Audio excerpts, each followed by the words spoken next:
ભજન સત્સંગ પૂરું થયા વગર જ્યાં સુધી પ્રસાદી ન વેચાય ત્યાં સુધી કે ઊભું થઈને ન જવું.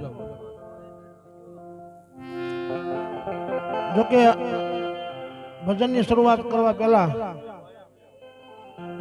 એક આજે ડાક ડમરૂની જાહેરાત કરી હમણાં મારા અજીત કાકાએ. એમાં આપણી આખી ગત ગંગાને જાહેર આમંત્રણ આપવામાં આવે છે અને જસદણ કમળાપુર રોડ ઉપર જે હનુમાનજીનું મંદિરનું બાંધકામ ચાલુ છે, મંદિરના લાભાર્થે આ પ્રોગ્રામ રાખવામાં આવ્યો છે. એટલે દરેક ગત ગંગા તારીખ 11/1/2026 ને રવિવારે કાર્યક્રમ છે.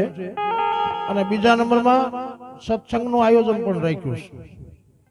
બહેનોને સત્સંગ ધૂનનું પણ આયોજન છે બપોર પહેલાના સમયે. એટલે જે કઈ સત્સંગ મંડળ હાંકતા હોય એ પણ બધા હાજરી આપજો.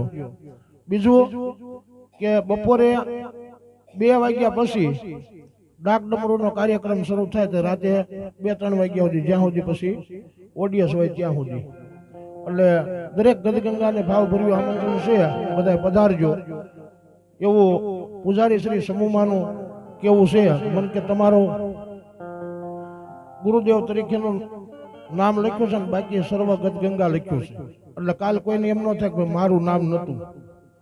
બરોબર, દરેક ગદગંગાનું વાયક છે અને બધાય આ કાર્યક્રમની અંદર હાજરી આપજો એવી આ બધાને આ તકે વિનંતી. બીજું કે આજે મારા સદગુરુ શ્રી કૃષ્ણગીરી બાપુની નિર્વાણ તિથિ નિમિત્તે જે ભજન સત્સંગ આયોજન એટલા માટે રાખ્યું છે. હમણાં અજીત કાકાએ કીધું કે સંત દેખી નમન કરીએ જપત નમાવીએ શીશ, એક ગુના તો ક્યાં કરે લાખો ગુના બક્ષીશ. અને શેલી સોપાઈમાં એમ પણ કીધું કે મળે કોઈ મને એવો સંત ફકીર પોસાદે ભવ દરિયા કે તીર. એટલે કરશનગીરી બાપુ મહાન સમર્થ સંત વિભૂતિ જેમની આજે નિર્વાણ તિથિ નિમિત્તે ઘણા બધા ભજનીકો છે. દાખલા તરીકે પારેવાળાથી છે, બરવાળાથી છે, અમારા જગાભાઈ છે, પછી દિનેશભાઈ છે, ઘણા બધા ભાઈ વલ્લભભાઈ છે. અને આ મહેમાનોનો એવો આગ્રહ હતો કે થોડીક વાર 2 ભજન પહેલા બોલો તમે. એટલે મારે 2 ઉપડ્યું, નહીં તો વળી એમ થાય આ મહેમાન બધા બાકી છે અને તમે ક્યાં ઉપાડ્યું. પણ એવું નથી, બધાનો ભાવ છે. તો બોલીએ રામચંદ્ર ભગવાન કી જય, કૃષ્ણ કનૈયા લાલ કી જય, રામા પીરની જય, સદગુરુ દેવ કી જય, સત્ય સનાતન ધર્મ કી જય, સબ સંતન કી જય, સદગુરુ શ્રી કૃષ્ણગીરી બાપુની જય, જોગેશ્વર મહાદેવ કી જય.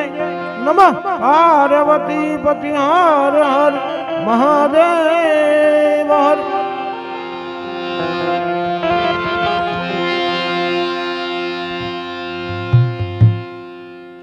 શબ્દ ઉસારણ સરસ્વતી હતિયા બજો નિમાર, ય ભૂલ્યા અક્ષર ને બતાવજો, ગુણ ગાવું દિન રાત.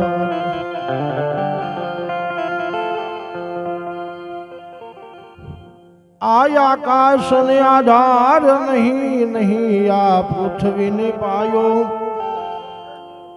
એક શબ્દની સતા થકી જેની સૌદ બ્રહ્માંડ ને રસાયો. એ કયો શબ્દ છે કે જેને સૌદ બ્રહ્માંડ થી રસાયો? મહાપુરુષોના મતે કે જે આપણને આપણા સદગુરુએ જે શબ્દ આપ્યા ને એ શબ્દની વાત કરી છે. એટલે કીધું છે નામ છે નવખંડ છે નિયારું. નામ થકી ધરણી રસી, નામ થકી આકાશ, નામ થકી 14 બ્રહ્માંડ રસ્યા, નામ થકી છે 10 અવતારા. એ કે ભગવાને 10 અવતાર લીધા ને એ પણ નામ થકી છે. અને એ નામ મારા સદગુરુ કરશનગીરી બાપુએ મને આપ્યું છે.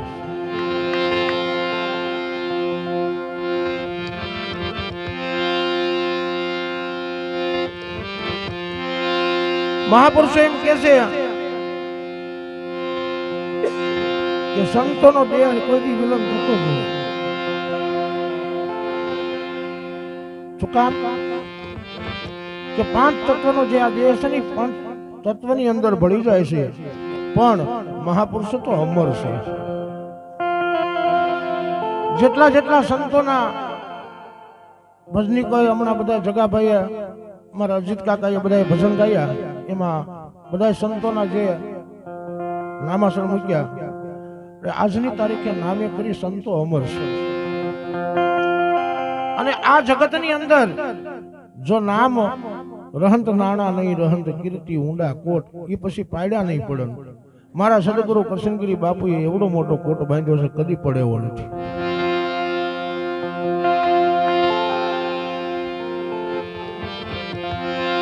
બીજું કે નિર્મળ સરળ જેનો સ્વભાવ,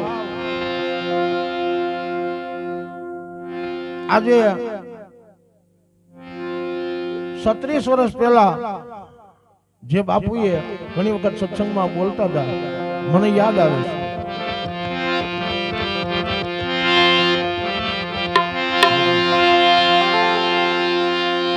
કે કાંઈ ન કરે ને અને કેવલ આ નામને વળગી જાય ને તો એનું કામ થઈ જાય.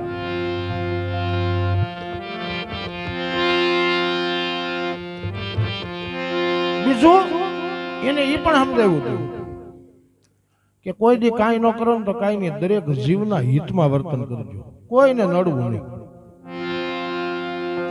આટલું કરવું. કીડીથી કુંજર સુધી કોઈ પણ જીવ હોય એના હિતમાં વર્તન કરવું. અને આપણને આપણા સદગુરુએ, મને મારા સદગુરુ કરશનગીરી બાપુએ આવું સમજાવ્યું હતું. લગભગ બધાને આવું જ સમજાવતા હશે. આવું જ સમજાવે છે ને. એમાંથી આપણે કેટલા ટકા પાળીએ છીએ પોતાને નક્કી કરવાનું છે. એમાંથી આપણે પાળીએ કેટલું એ નક્કી પોતાને કરવાનું. એટલે મારો કહેવાનો અર્થ એ છે કે સંતો જે બોલે ને બ્રહ્મ વાક્ય બની જાય. અને એટલે ગંગા સતી આ વાણીમાં કીધું, યથાર્થ વસનની શાન જેને જાણી હોય ને પાનબાઈ એને જેમ કરવું એવું થાય. એને કે પછી પાછું કરવું ન પડે કાંઈ. પણ હવે શાન કેને કેવી અને શાન કેવી રીતના સમજવી, એના માટે એક દ્રષ્ટાંત લઈ. કે એક ગુરુના 2 શિષ્ય હતા અને એમાં બાપુએ એવું કીધું કે ભાઈ મારે 12 વર્ષ ગંગાના તટ ઉપર તપસ્યા કરવા જવું, ભજન કરવા જવું છે, પણ તમે આ 2 એક કણ મારી પાસે છે ને, એટલે આ બેનને એક કણ હાચવજો. એટલે 2 ને એક ક્ષણ્યામ દાણો આપ્યો. 12 વર્ષે હું પાછો આવીશ તેથી તમને તમારી પાસે હિસાબ માંગીશ. કે ભલે કાંઈ વાંધો નહીં. એટલે 2 શિષ્ય હતા. એટલે એકે વિચાર કર્યો કે બાપુ 12 વર્ષે પાછા આવે ત્યાં સુધી આને હાસવીને તો રાખો ને. એટલે સિદ્ધરી ઉપર સિથરું, સિથરા ઉપર સિથરું, એવી રીતે મોટી જબરી પોટલી વાળી અને પટારામ તળિયે મૂકી દીધી. બાપુ જેથી 12 વર્ષે આવે ને પાછા તેથી આ પાછું આપણે લઈને જઈશું. ઓલો એક ભાઈએ વિચાર કર્યો કે બાપુ 12 વર્ષે આવે અને તેથી આ કણ પાછો આપવાનો છે, તો એના માટે કઈક વિચાર કરવો જોઈશે. 12 વર્ષ સુધી આ કણ રહેશે. એટલે એને મનમાં વિચાર આવ્યો કે આ એક કણ છે ને આ ફળીની અંદર વાવી દો. એટલે ફળીની અંદર વાવી દીધો. એક કણમાંથી છોડવો ઉગ્યો અને ફળ આવ્યા. 5 પછી કણ થયા. 5 પછી કણ પાછા ફરીને વાવી દીધા. એમ કરતા કરતા 5 પછી કણ વાવ્યા, પછી પાછા એમાંથી 50 કણ થયા, એ 100 કણ વાવી દીધા. એમ કરતા કરતા એ કણ 12 વર્ષ જે થયા ને, તો એક કણમાંથી ગાડા ભરાઈ ગયા. અને ગાડા ભરાઈ ગયા એટલે 12 વર્ષે બાપુ પાછા આશ્રમે આવ્યા. અને ત્યારે બંને શિષ્યને બોલાવીને કીધું કે ભાઈ, મેં તમને એક એક કણ બેયને આપ્યો છે. એટલે ઓલો કે બાપુ જો હું લઈ આવું. ગયો ઘરે, પટારામાંથી કાઢી અને લાવીને બાપુની મોર આવીને સિથરા પછી સિથરું મને વિખોળવા. બધા સિથરા જા ખોળી રહ્યો, ત્યાં તો માલપાથી રાખ નીકળી, કણ હળી ગયો. ઓલો બીજો શિષ્ય હતો, એને પૂછ્યું બાપુએ કે ભાઈ, તને પણ મેં એક કણ આપ્યો કે બાપુ ગાડા ભર્યા છે.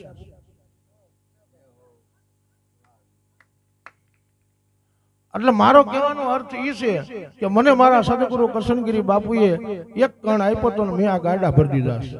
તમારે હળી ન જાય એનું ધ્યાન રાખજો, નહીતર રાખ થઈ જાય છે. નહીતર રાખ થઈ જાય છે. આ સમજવા જેવો મુદ્દો એટલા માટે કહું છું કે હું મારા સદગુરુના શરણની રજ સૌ. બરોબર, એ તો મહાન સમર્થ સિદ્ધ પુરુષ કહેવાય. હું તો એના શરણની રજ સૌ. પણ તમને એટલા માટે સમજાવું છું કે તમને જે આપ્યું ને પટારે ન પડ્યું રહે.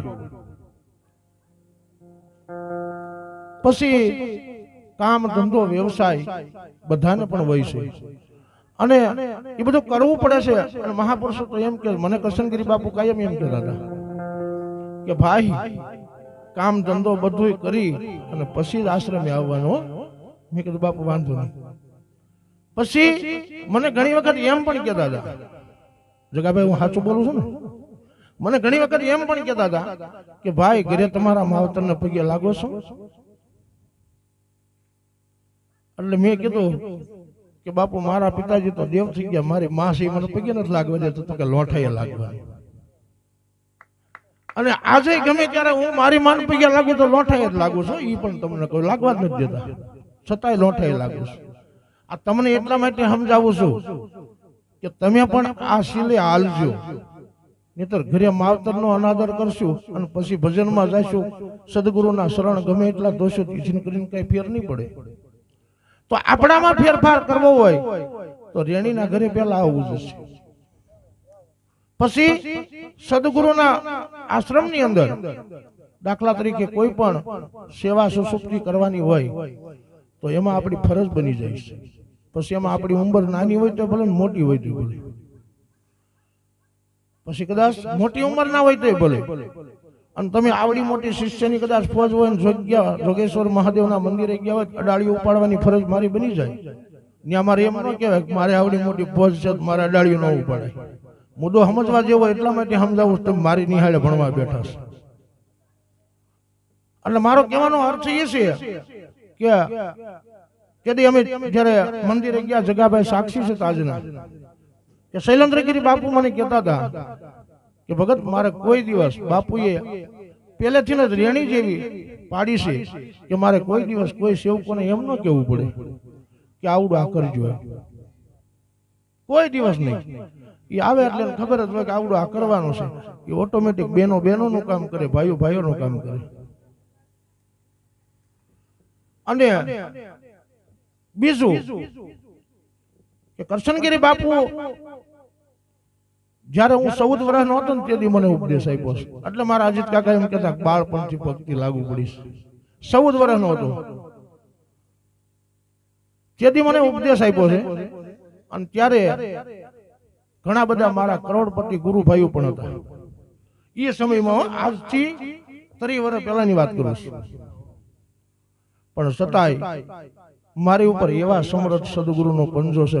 કોઈ દિવસ એને કોઈ પણ 500 વીઘાનો ખાતેદાર હોય ને તો એમ ન કીધું કે અહીંયા 4 ફૂટ વંડી કરી.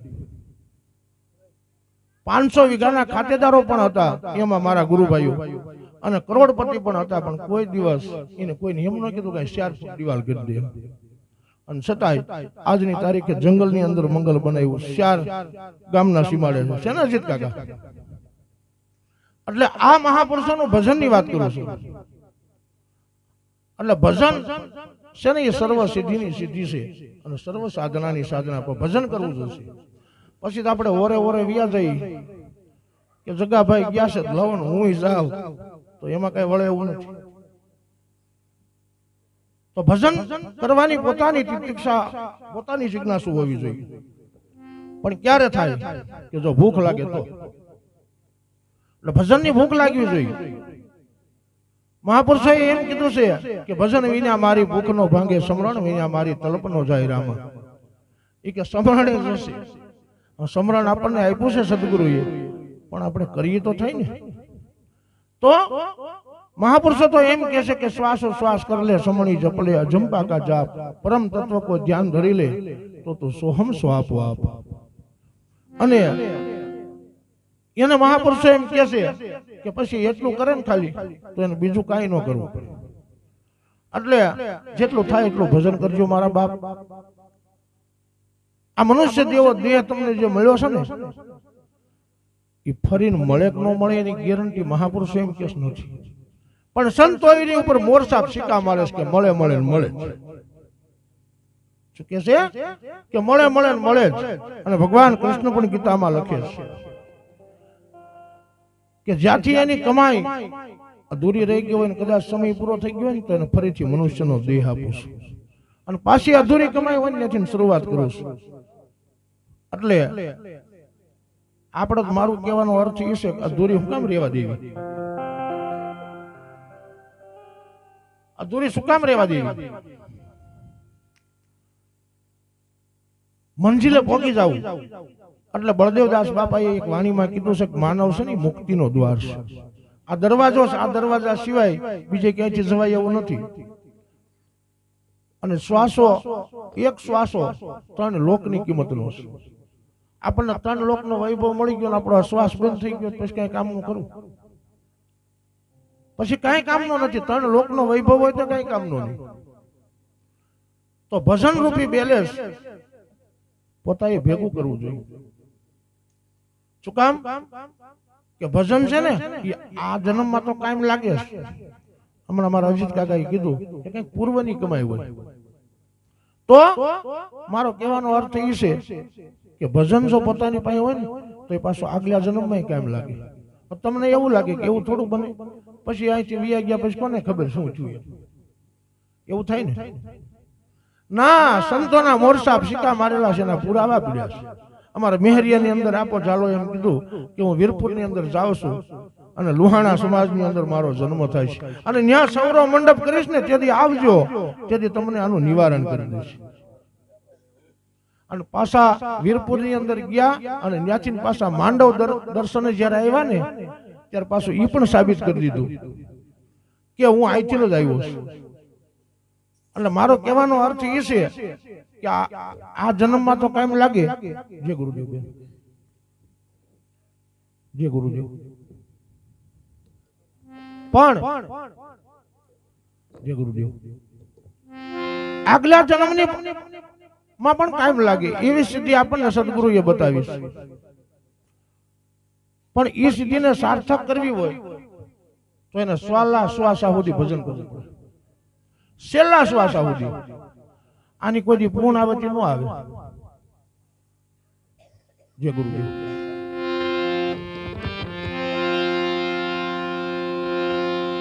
જય ગુરુદેવ. એટલે મારો કહેવાનો અર્થ એ છે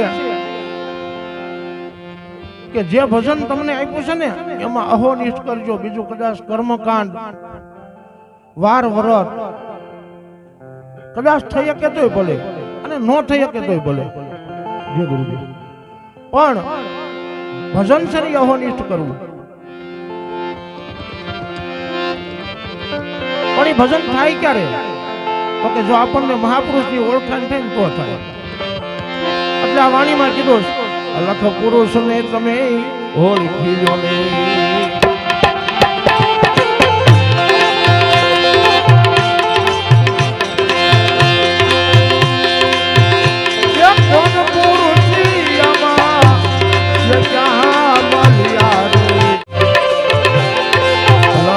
પુરુષ ને તમે ઓળખી લો.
गुरुदेव की जय, सत्य सनातन धर्म की जय, सब संतन की जय, सदगुरु श्री कृष्ण गिरी बापुनी जय, जोगेश्वर महादेव की जय। नमः पार्वती पति हर हर महादेव हर।